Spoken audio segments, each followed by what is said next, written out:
Hello నమస్తే welcome to Vamshi TV channel. ఈరోజు మనం మాట్లాడుకోబోయే ఇంట్రెస్టింగ్ టాపిక్.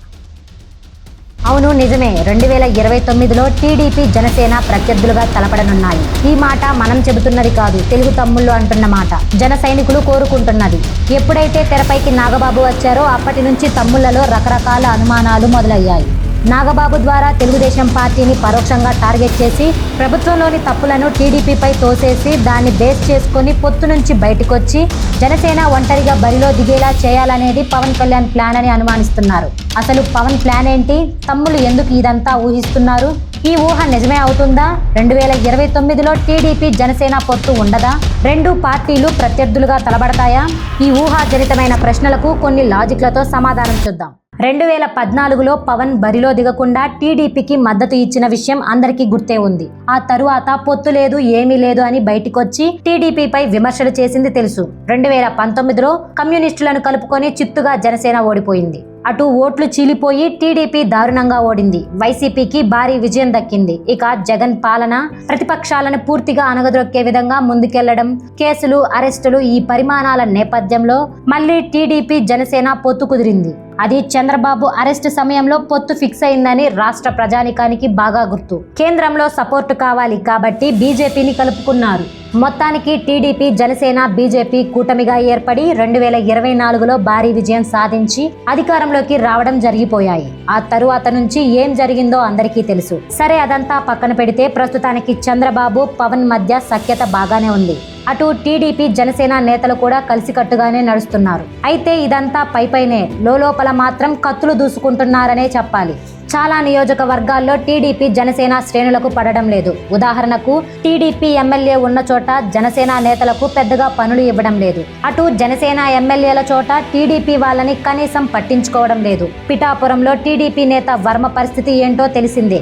కింది స్థాయి నేతల గురించి వదిలేస్తే పై స్థాయిలో ప్రస్తుతం ఎలాంటి విభేదాలు కనబడడం లేదు. కానీ అంతర్గతంగా చాలా విభేదాలు ఉన్నాయనేది టాక్. ఛాన్స్ దొరికితే పొత్తు నుంచి బయటికి వచ్చేస్తేనే బెటర్ అని చూస్తున్నారు. కాకపోతే జగన్ చూసి భయపడుతున్నారు. ఏదో మొక్కుబడిగానే కలిసి ఉన్నట్లు కనిపిస్తున్నారు. అయితే ఇక్కడ పొత్తు విడిపోవాలనేది చంద్రబాబు వైపు లేదు, పవన్ వైపు ప్రస్తుతానికి లేదు. కానీ ఫ్యూచర్ లో తేడాలు జరిగితే ఇప్పటి నుంచే ప్రిపేర్ అవ్వాలనే ఉద్దేశంతో నాగబాబుని రెడీ చేశారని టాక్. ఇప్పుడు కథంతా నాగబాబు చేతిలోనే ఉంది. అందుకే ఆయనకు ఎమ్మెల్సీ ఇప్పించుకొని మంత్రిని చేస్తున్నారు.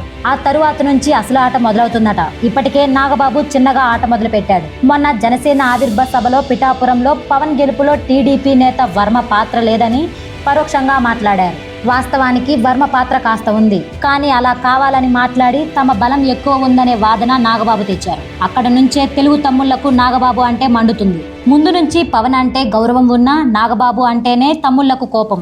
గతంలో ఈయన చంద్రబాబు, లోకేష్, బాలయ్యపై వ్యంగ్యంగా విమర్శలు చేసిన విషయం ఎవ్వరూ మర్చిపోలేదు. ఇప్పటికే నాగబాబుని నమ్మడం లేదు. అతను పాము లాంటి వాడు అని, ఎప్పుడైనా విషం జిమ్మడం చేస్తాడని తమ్ముళ్ళు అంటున్నారు. అయితే నాగబాబు చేసే ప్రతి పని పవన్ కు తెలుసని, పవన్ కూడా అన్ని తెలిసే నాగబాబుని అస్త్రంగా వదిలారని చెబుతున్నారు. అలా కాకపోతే నాగబాబు వర్మని అన్నప్పుడు పవన్ కనీసం ఖండించాలి కదా అని అడుగుతున్నారు. అలా చేయలేదంటే నాగబాబుతో పవన్ అన్ని మాట్లాడిస్తున్నారని చెప్పొచ్చు. అలా అనలేదంటే నాగబాబుతో పవనే అన్ని అలా చెప్పిస్తున్నారని చెప్పొచ్చు అంటున్నారు.